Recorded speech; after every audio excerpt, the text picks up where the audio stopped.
जय भोलेनाथ। नमस्कार, मैं साधना पांडे मार्गदर्शन पे आपका स्वागत करती हूँ। दोस्तों, मैं बात करने वाली हूँ कामदा एकादशी 2024 के बारे में। कामदा एकादशी जैसा कि सभी कामनाओं की पूर्ति के लिए बहुत ज़्यादा महत्वपूर्ण है और यह एकादशी जब सोमवार के दिन पड़ जाए तो इसका संयोग ही और विशेष हो जाता है। तो दोस्तों, 19 अप्रैल को कामदा एकादशी का व्रत हम सभी करेंगे। भगवान विष्णु की प्रसन्नता के लिए एकादशी का व्रत बहुत अधिक महत्वपूर्ण माना जाता है। सभी कार्यों में सफलता के लिए तथा इस जन्म की में कोई दिक्कत है तो उससे निपटने के लिए, पूर्व जन्म में समस्याओं से मुक्ति के लिए तथा मोक्ष की प्राप्ति के लिए एकादशी व्रत किया जाता है। इस वीडियो में हम जानेंगे भगवान विष्णु के परम प्रिय कामदा एकादशी व्रत की कथा, जिसे सुने बिना हमारा व्रत पूर्ण नहीं होता है। साथ साथ दोस्तों जानेंगे पूजा विधि और लक्ष्मी प्राप्ति का एक विशेष उपाय, उसके साथ साथ पारण का शुभ मुहूर्त। तो चलिए दोस्तों, वीडियो प्रारंभ करते हैं। 19 अप्रैल 2024 को कामदा एकादशी का व्रत हम सब धारण करेंगे। जैसा कि आप जानते हैं कि व्रत में नमक का सेवन नहीं किया जाता है, फलाहार करके व्रत किया जाता है।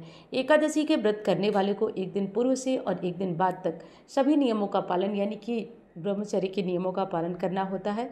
पारण के दिन आप चावल का सेवन कर सकते हैं, परंतु दसवीं तिथि में चावल का सेवन मना किया गया है। साथ साथ भगवान विष्णु की पूजा में अक्षत का प्रयोग नहीं होता है, बल्कि अक्षत की जगह सफ़ेद तिलों का प्रयोग किया जाता है। भूलकर भी भगवान विष्णु की पूजा में चावल का प्रयोग ना करें। जो लोग माता लक्ष्मी को आज खीर का भोग लगाते हैं वो मखाने या साबूदाने की खीर का भोग अवश्य लगाएंगे।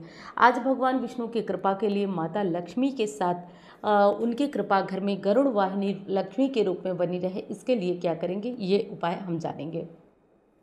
परंतु दोस्तों, उससे पहले जान लेते हैं हम कुछ विशेष बातें।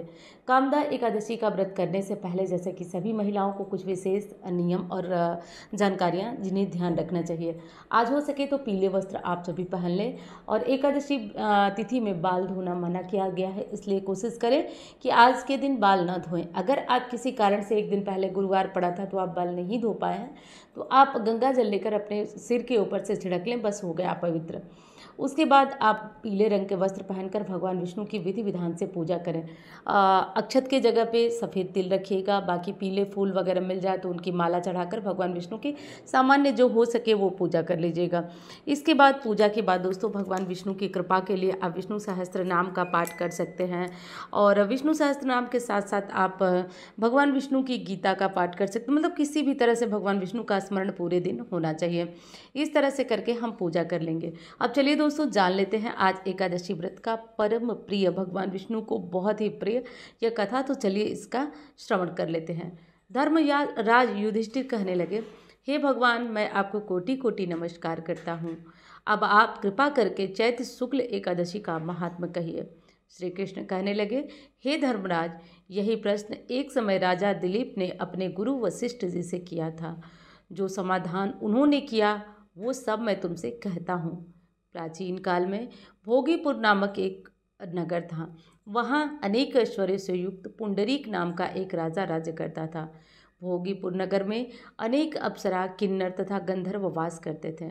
उनमें से एक जगह ललिता और ललित नाम के दो स्त्री पुरुष अत्यंत वैभवशाली घर में निवास करते थे। उन दोनों में बहुत अधिक स्नेह और प्रेम था, यहाँ तक कि अलग अलग हो जाने पर दोनों व्याकुल हो जाते थे। एक समय पुंडरीक की सभा में अन्य गंधर्वों सहित ललित भी गान कर रहा था। गाते गाते उसको अपनी प्रिय ललिता का ध्यान आ गया और उसका स्वर भंग होने का कारण, उसका ध्यान बिगड़ने के कारण उसका स्वर भंग हो गया। ललित के मन में भाव जानकर कारक्रोट नामक नाग के पदभंग होने का कारण राजा से कह दिया। तब पुंडरीक ने क्रोधपूर्वक कहा कि तू मेरे सामने गाता हुआ अपनी स्त्री का स्मरण कर रहा है, अतः तू कच्चा मांस और मनुष्यों को खाने वाला राक्षस बनकर अपने किए कर्म का फल भोग। पुंडरीक के श्राप से ललित उसी क्षण महाकाय विशाल राक्षस हो गया। उसका मुख अत्यंत भयंकर, नेत्र सूर्य चंद्रमा की तरह प्रदीप्त तथा मुख से अग्नि निकलने लगी। उसकी नाक पर्वत की कंदरा के समान विशाल हो गई और गर्दन पर्वत के समान लगने लगा। सिर के बाल पर्वतों पर खड़े वृक्षों के समान लगने लगे तथा उसकी भुजाएं अत्यंत लंबी हो गई। कुल मिलाकर उसका शरीर 8 योजन के विस्तार जैसा हो गया। इस प्रकार राक्षस होकर वह अनेक प्रकार के दुख भोगने लगा। जब उसकी प्रियतमा ललिता को यह वृत्तांत मालूम हुआ तो उसे बहुत खेद हुआ और वह अपने पति के उद्धार का यत्न सोचने लगी। वह राक्षस अनेक प्रकार के घोर दुख सहता हुआ घने वनों में रहने लगा। उसकी स्त्री उसके पीछे पीछे जाती और विलाप करती रहती। एक बार ललिता अपने पति के पीछे पीछे घूमती विंध्याचल पर्वत पर पहुंच गई, जहां पर श्रृंगी ऋषि का आश्रम था। ललिता शीघ्र ही श्रृंगी ऋषि के आश्रम में गई और वहां जाकर विनीत भाव से प्रार्थना करने लगी। उसे देखकर श्रृंगी ऋषि बोले, हे सुभगे, तुम कौन हो और यहाँ किस लिए आए हो?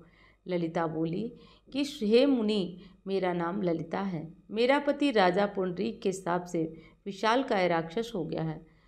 इसका मुझको महान दुख है। उसके उद्धार का कोई उपाय बताइए। श्रृंगी ऋषि बोले, हे गंधर्व कन्या, अब चैत्र शुक्ल पक्ष की एकादशी आने वाली है, जिसका नाम कामदा एकादशी है। इस व्रत करने से मनुष्य के सभी कार्य, सभी मनोरथ सिद्ध हो जाते हैं। यदि तू कामदा एकादशी व्रत करके पुण्य का फल अपने पति को दे दे तो वह शीघ्र ही राक्षस योनि से मुक्त हो जाएगा और राजा का शाप भी अश्वमेध शांत हो जाएगा। मुनि के ऐसे वचन सुनकर ललिता ने चैत्र शुक्ल एकादशी आने पर उसका व्रत किया और द्वादशी को ब्राह्मणों को सामने अपने व्रत का फल अपने पति को देती हुई भगवान से इस प्रकार प्रार्थना करने लगी, हे प्रभु, मैंने जो यह व्रत किया है इसका फल मेरे पति को प्राप्त हो जाए, जिससे वह राक्षस योनि से मुक्त हो जाए। एकादशी का फल देते ही उसका पति राक्षस योनि से मुक्त होकर अपने पुराने स्वरूप को प्राप्त हो गया। फिर अनेक सुंदर वस्त्र आभूषणों से युक्त होकर ललिता के साथ विहार करने लगा। इसके पश्चात वे दोनों विमान में बैठकर स्वर्ग लोक चले गए। वशिष्ठ मुनि कहने लगे, हे राजन, इस व्रत को विधि पूर्वक करने से समस्त पाप नष्ट हो जाते हैं तथा राक्षस आदि की योनि भी छूट जाती है। संसार में इसके बराबर कोई और व्रत दूसरा नहीं है। इसकी कथा सुनने पढ़ने से वाजपेयी यज्ञ के समान फल की प्राप्ति होती है। तो कथा संपूर्ण हुई दोस्तों। उम्मीद करती हूँ कथा आपको पसंद आई होगी। अब चलिए जान लेते हैं पारण का शुभ मुहूर्त। किस मुहूर्त में हमें पारण करना है। कामदा एकादशी व्रत का पारण होगा 20 अप्रैल को सुबह 5:50 से 8:26 के बीच। इस बीच आप अपने पारण की सामग्रियां तैयार कर लीजिए, खाना अपना पूरा तैयार कर लीजिए, क्योंकि 3 बार भोजन नहीं किया जाता है। तो आप इस तरीके से करके एकादशी व्रत में सरसों के तेल का प्रयोग आपको नहीं करना है, लहसुन प्याज का प्रयोग नहीं करना है। इस तरीके से करके आपको पारण कर लेना है। अब चलिए दोस्तों जान लेते हैं लक्ष्मी प्राप्ति का महा उपाय, जो कि आज कामदा एकादशी पर विशेष कामनाओं की पूर्ति के लिए यह उपाय किया जाता है। आप थोड़ा सा छोटा सा एक पीला कपड़ा ले लें।